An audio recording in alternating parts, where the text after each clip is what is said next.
म्हणजे 1906 ते 2006 आणि 6 ते पुढे आता 25, 1906 25 म्हणजे 120 वर्ष जवळजवळ 125 वर्षाची जवळजवळ परंपरा इथे लाभत आलेली आहे. 120 वर्ष तरी नक्कीच झालेली आहे. कारण 1906 पूर्वीची स्वामी समर्थांच्या या पादुकांची स्थापना आहे माझ्या माहितीनुसार.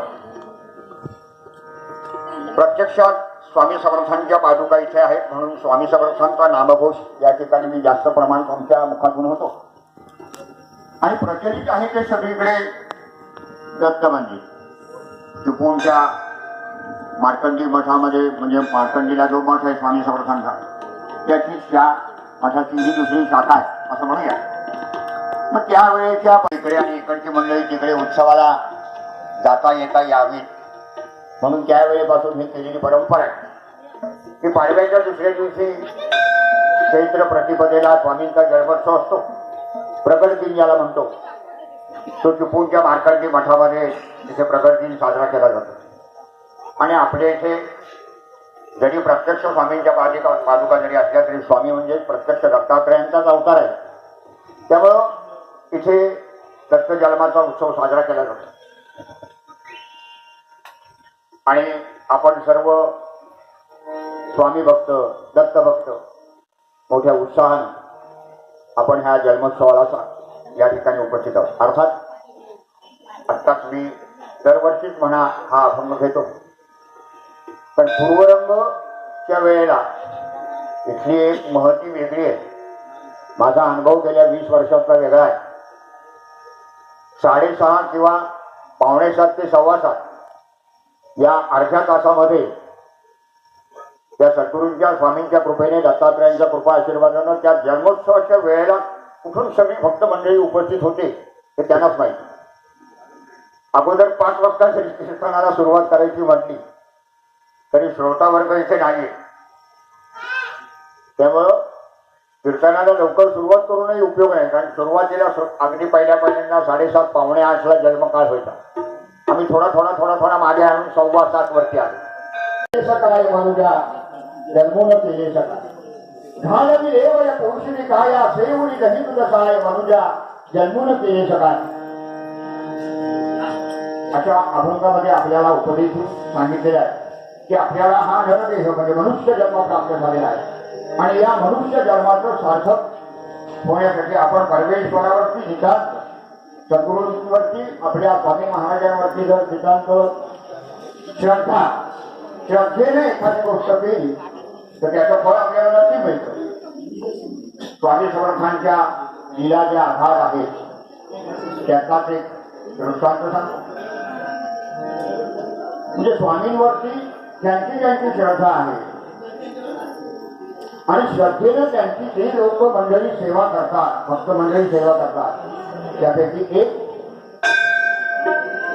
वृद्ध स्त्री पुत्रासहित, एक स्त्री पुत्रासहित म्हणजे आपल्या मुलासहित, एक स्त्री पुत्रासहित होती स्वामी सेवा करीत.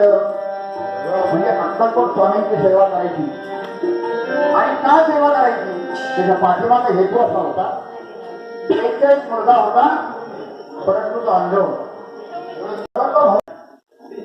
अंधा मात्र एक डोळा, त्याप्रमाणे एका तरी डोळ्यानं त्याला दिसता यावं, ही दृष्टीसाठी त्याला पाहता यावी असा मनामध्ये संकल्प करून अक्कलकोट स्वामींच्या मठामध्ये काही दिवस सेवेला राहील. आणि शेवटी स्वामींना नतमस्तक होऊन ते प्रार्थना केली. हे दत्तगुरू स्वामी समर्था आपण सर्व जाणता. माझं दुःख काय आहे हे आपल्याला माहिती आहे. तेव्हा माझ्या मुलाला दृष्टी प्राप्त करून द्या.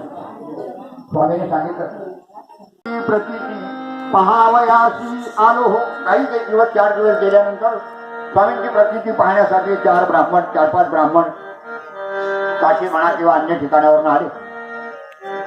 आणि त्यांनी सगळीकडे ऐकले होत की स्वामी काही चमत्कार करतात.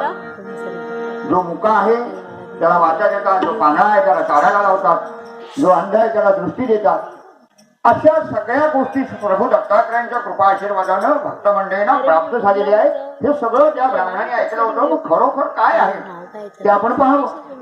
म्हणून पाहण्यासाठी त्या कोर्टमध्ये आले सिरियसली तू शेम आणि काही वेदांमधले प्रश्न स्वामीला विचार. टू यू तेव्हा काय केलं असेल स्वामी महाराज? तो अंध मुलगा तिथे बाजूला बसलेला होता. महेश काका त्या अंध मुलाला जवळ बोलावलं नसेल तू इथे आणि आपल्या गळ्यातली रुद्राक्षांची जी माळ होती ती माळ त्याच्या त्या अंध मुलाच्या गळ्यात घातली म्हणजे त्या दोघी आहेत ना आणि मस्तकावरती हात ठेवला दादा आणि मुलाला उभं राहायला सांगितलं. म्हणजे शिंदे काय झालं असेल? असे भाव त्याचबरोबर मस्तकावरती हात ठेवल्यानंतर मध्ये जे काही चाललेलं आहे अंतर्गत आतमध्ये कसला खळ मारलेला आहे तो त्यांना सांग. त्यांच्या मनातील शास्त्रार्थ उत्तरासह सांगितले. त्यांच्या मनामध्ये जे काही चाललंय त्याचं उत्तर तू दे. ऐसे ऐकता वचन मुलगा उभा राहोन सांगे मनातील वचन वेदवाक्या सहित दे. सांगे उपनिषद भागवत पंडिता मनातील श्लोक ब्राह्मण चरण धरित श्री स्वामींचे देवा अवधूत चिंत श्री गुरुदेव दत्त. अशी श्रद्धा असायला पाहिजे की मी स्वामींकडे जेव्हा जाणार आहे तेव्हा मला स्वामींनी धनधान्य अमुक अमुक या गोष्टी देण्यापेक्षा माझं जे महाभयानक दुःख आहे, डायरेक्ट असं माझ्या मुलाला दृष्टी नाहीये, मना इतके चमत्कार त्यांनी घडवणार. आठवीला एखादा अगदी 18 विश्व दारिद्र्य आहे, खायला मन स्वच्छ ठेवा. अशा पद्धतीनं ही अशी सेवा चाललेली होती. आणि जिथे स्वामी जाते त्यांच्या पाठी घालणं हा गाठा आहे की स्वामी बसले की त्यांच्या समोर हात जोडून हा उभा राहा. स्वामींवरची श्रद्धा होती. प्रसाद म्हणून दुपारचं अन्नग्रहण संध्याकाळचं जे काय असेल मठात ते मिळेल. बाकी कुटुंबाकडे त्याने कधी कुटुंबाचा विचारच केलेला नव्हता. असं असताना अनेक दिवस अशी सेवा चाललेली आहे. स्वामींच्या पुढे नतमस्तक होऊन हात जोडून तो उभा राहायचा. आणि एक दिवशी असे स्वामी गेले तर काय नाही. एका ब्रह्मा विष्णू महेश आज समजून सारी हाडे घेत असत. जी काही हाडं पडलेली होती बाजूला, आता स्वामींची आज्ञा होती हाडं उचलून घे. त्यानं सगळे हाडं जमवले, एका फडक्यामध्ये बांधली आणि खांद्यावर टाकून पुन्हा आपल्या स्वामींच्या समोर हात जोडून उभा राहिला. स्वामी आज्ञेप्रमाणे जे सांगतील ते करायचं. नंतर त्याला सांगितलं घरी जा. घरी जाता जाता जाता काय झालं, घरी जाऊन पाहतो ते त्या हाडांचं सोन्याची लगडी झालेली होती. धनश्री गेले त्याचे गाडीकडे संत महिमा आघात गेले. मी आता मगाशी म्हटलं जवळजवळ 125 वर्ष आपल्याकडे हा उत्सवच्या मठामध्ये उत्सवाच्या दिवशी छत्री हालायला सकाळी 7 वाजता जन्मकाळ 6:45 6:30 6:45 ला आपल्याकडे पण आहे. तुम्ही त्या नजरेतनं पाहिजेत तर तुम्हाला दिसेल. तुम्ही चेष्टा करायला आले असेल तर तुम्हाला दिसतात, बरोबर की नाही? त्यामुळं तुमची कोणत्या अँगलने तुम्ही बघताय, तुमचा हेतू काय आहे. आम्हालाही अनेक वेळा एकादशीच्या वेळेला वगैरे कीर्तन भजन करत असताना तिथे आतमध्ये असलेली सगळी हलताना दिसली. एकदा अशी